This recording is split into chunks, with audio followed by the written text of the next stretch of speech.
we have the EMA 50 going outside of the blinker band. Alright, so every time there's a moving average or a candle going outside of the blinker band, there's a story behind it. We need to understand what it's trying to tell us. Okay, so whenever EMA 50 or any other candle or any other MA is outside the blinker band, the candles is going to go sideways. Alright, so if it goes sideways for this instance over here, if it goes sideways, then it tells you that the market is retracing to create a re-entry. So over here, if M15 is creating a re-entry, I know for a fact that this is creating a re-entry on H1.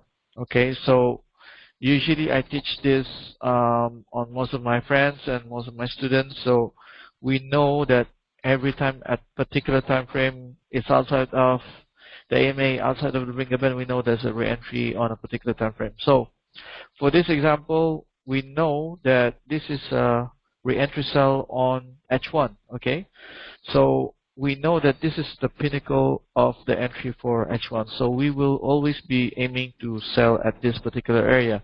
So if you go here in H1, so this is what it has in H1.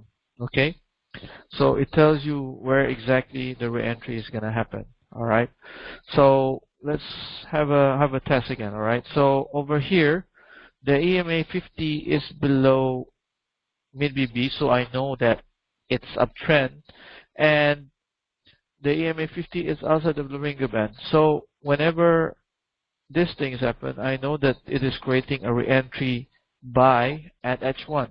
So let's just see.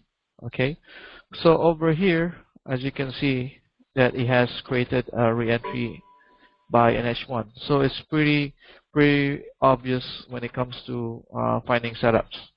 Okay, so on another example, okay, EMA 50 is outside over here, and we know this is downtrend, so it's pretty much straightforward. I know that this is a re-entry.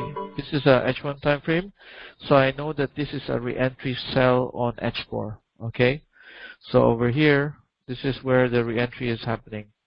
So it gives you an indication of where the re-entry is happening, and it also gives you a zone or an area for you to sell.